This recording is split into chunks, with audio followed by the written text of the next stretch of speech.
महाराष्ट्रलाइव्ह.in इथे बातमी फक्त दाखवली जात नाही, ती लढली जाते।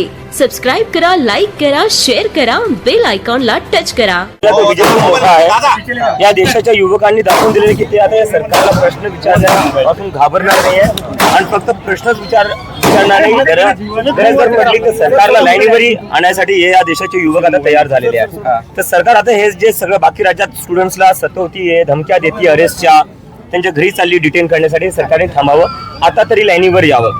आताही जरी सरकार लाईनीवर आली नाही तर येणाऱ्या निवडणुकात हे सगळे स्टुडंट्स आहे ना, हे सरकारला लाईनीवर आणतील।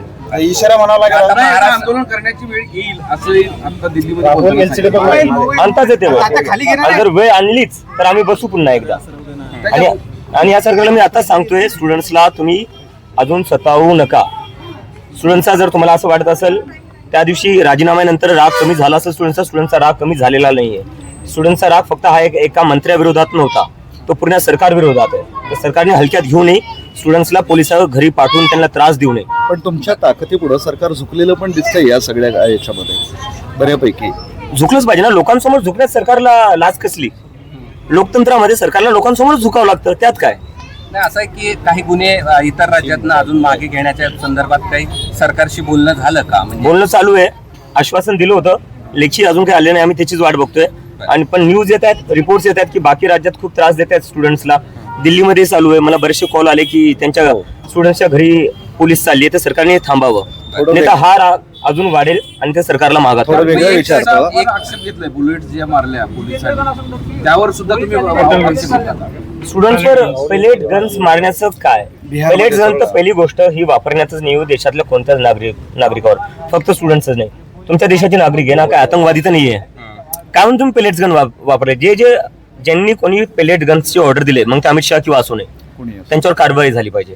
एक आक्षेप पण घेतला जातो सातत्यानं तुमच्या त्या पार्टीबद्दलचा, की तुम्ही सांगितलं की एक विद्यार्थी आहेत, त्यांचं बलिदान गेलंय आणि त्याचं यश मिळाल्यानंतर मग तुम्ही आनंदोत्सव साजरा केला, 5 स्टार मध्ये पार्टी केली, अशा प्रकारचा आक्षेप देखील घेतला गेला। 36 दिवस जेवढे व्हॉलेंटियर्स होते, 36 दिवस 45 डिग्रीच्या उन्हात बसलेले ते, पाऊस आला तेव्हाही ते बसलेले, तिथं संघर्ष केलेला आहे त्यांनी। त्याच्यानंतर जर एवढा मोठा विजय भेटला तर मग त्यात काय? हे भाजपवाले इलेक्शन जिंकल्यावर काय करतात? रस्त्यावर मार्च करतात। रस्त्यावर मार्च नाही केला आम्ही, जेवढे आमचे व्हॉलेंटियर्स आहे ते एका जागी गेले, एका जागी त्यांनी काय थोडंफार एका दिवसासाठी एन्जॉय केलं, त्याच्यात वाईट काय? त्याच्यात 36 दिवसांचा कोणी संघर्ष करते, या भाजपवाल्यांसारखे रस्ते तर अडवले नाही, रस्त्यावर तर मार्च दाखवला नाही। एक वेगळा प्रश्न विचारतो अभिजित, स्वागत आत्महत्येनंतर हे जे 21 विद्यार्थ्यांनी आत्महत्या केली आणि त्यानंतर हे आंदोलन झालं आणि त्यानंतर ही पार्टी आहे, यावरती जास्त करून मला तुम्हाला हे विचारायचं, 21 विद्यार्थ्यांच्या आत्महत्येनंतर धर्मेंद्र प्रधानचं स्वागत करताना भाजपला लाज नाही वाटली संसदेत? तुम्ही आम्हाला काय प्रश्न विचारताय? आमच्यामुळे आत्महत्या केली। अभिजित, एक वेगळा प्रश्न, घरी आल्यावर नेहमी स्पेशल असतं, फुलांच्या उधळणीत स्वागत करण्यात आलं, सगळे आनंदी आहे, खुश आहे। आमचा मुलगा आता घरी थांबेल बराच काळ असं पालक सांगतायत, भाऊ करून थांबायची इच्छा आहे, पण काही जास्त वेळ थांबता येणार नाही।